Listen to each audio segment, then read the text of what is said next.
Class 6, 7, 8, 9, 10 के जितने भी छात्र हैं उनके लिए मैंने स्पेशल आप लोग को के लिए संस्कृत में आपको संस्कृत व्याकरण का विषय आप लोग के लिए चूज किया है।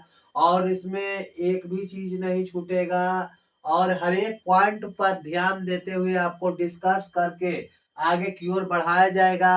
और आपको हम आज जो ले चल रहे हैं वह आपको वर्ण से शुरू करेंगे और पर डे वीडियो डाला जाएगा और आप लोग देखना ना भूलिएगा। संस्कृत के बच्चे बहुत कमजोर होते हैं जिसका कारण होता है उन्हें अनुवाद करना नहीं आता। अनुवाद आप पूछिएगा कि अनुवाद करना नहीं आता है तो इसका कारण क्या है, तो उनको व्याकरण की जानकारी नहीं होती।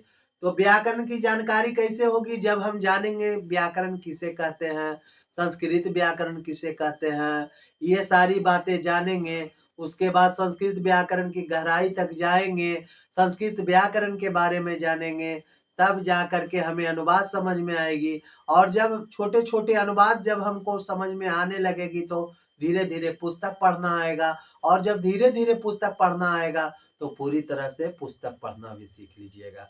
तो संस्कृत की पुस्तक पढ़ने के लिए सबसे महत्वपूर्ण चीज है क्या चीज, संस्कृत व्याकरण सबसे महत्वपूर्ण कड़ी है बाबू। संस्कृत व्याकरण को जानना बहुत जरूरी है और हम बहुत छोटा छोटा पार्ट में आपको समझाने का कोशिश करेंगे और हम कोशिश करेंगे कि आपको पूरी से पूरी जानकारी दे दें।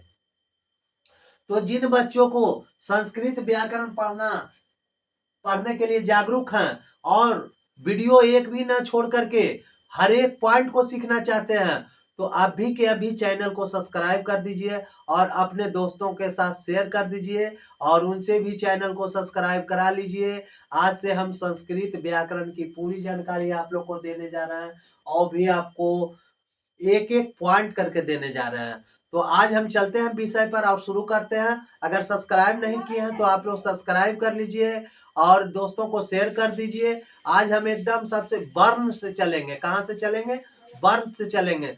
सबसे पहले हम आपको बता दें, मेरा वीडियो में आप देख लीजिएगा संस्कृत किसे कहते हैं, संस्कृत व्याकरण किसे कहते हैं, संस्कृत व्याकरण की उत्पत्ति किसने की, संस्कृत के पितामह कौन है, संस्कृत की उत्पत्ति कब हुई, इसका वीडियो मैंने आपको बना चुके हैं और इसका लिंक आपको डिस्क्रिप्शन में मैं दे दूंगा, आप लोग देख लीजिएगा।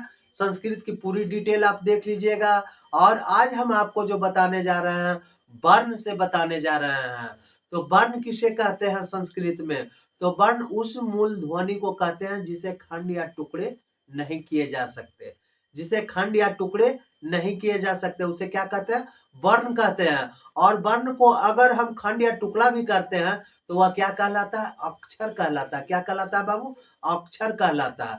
तो ये आप दिमाग में हटा लीजिए, वर्ण किसे कहते हैं, तो वर्ण उस मूल ध्वनि को कहते हैं जिसे खंड या टुकड़े नहीं किए जा सकते हैं, है ना। और वर्ण को अगर तोड़ सकते हैं तो वह क्या कहलाता है, अक्षर कहलाता है।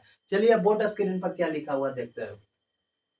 तो सबसे पहले प्रश्न उठता है कि वर्ण किसे कहते हैं, क्या कहते हैं, वर्ण किसे कहते हैं। तो वर्ण उस मूल ध्वनि को कहते हैं, वर्ण उस मूल ध्वनि को कहते हैं जिसे खंड या टुकड़े नहीं किए जा सकते हैं।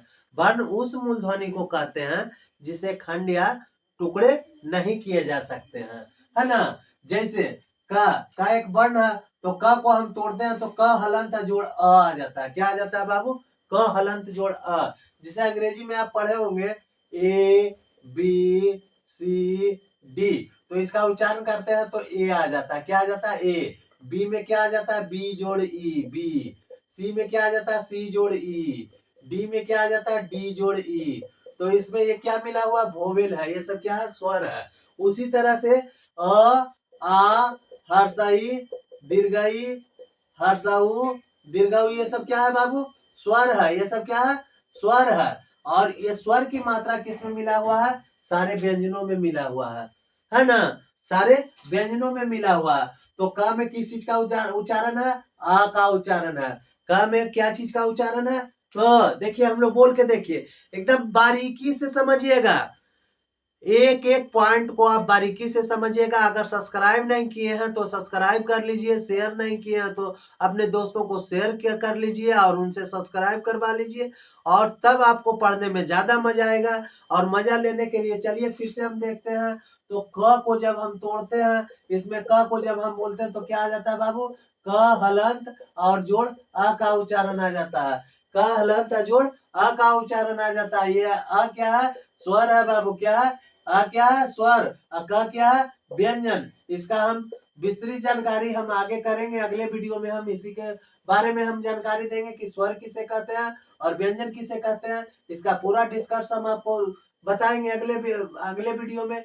अब क्या कहता है जो देखिए, ख को जब हम तोड़ते हैं तो ख हलंत जोड़ अ आ जाता है। ग को जब हम तोड़ते हैं तो ग हलंत जोड़ अ आ जाता है। घ को जब हम तोड़ते हैं तो घ हलंत जोड़ अ आ जाता है। च को जब तोड़ते हैं तो च हलंत जोड़ अ आ जाता है। इस तरह से इसमें अक्षर खंडित होते चले जाते हैं। अब देखिए, अब बोला जाएगा कि ठीक है सर जी, वर्ण के बारे में जान लिया, वर्ण के कितने भेद हैं, वर्ण कितने प्रकार के होते हैं, वर्ण के कितने बेटे हैं। अगर ये आपसे कोई पूछ दे तो बोल दीजिएगा कि वर्ण के 2 बेटे हैं, वर्ण के 2 भेद हैं, वर्ण 2 प्रकार के होते हैं। कितने प्रकार के होते हैं जी? 2 प्रकार के होते हैं। कौन कौन होते हैं? पहला जो हो गया आपको स्वर वर्ण होता है। पहला वर्ण कौन हो गया बाबू? स्वर वर्ण हो गया। और दूसरा वर्ण क्या हो गया? व्यंजन वर्ण हो गया। दूसरा वर्ण क्या हो गया? व्यंजन वर्ण हो गया। तो आपने आज जान लिया कि वर्ण किसे कहते हैं और वर्ण के कितने भेद होते हैं।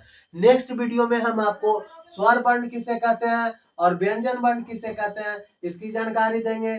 तब तक के लिए थैंक यू सो मच।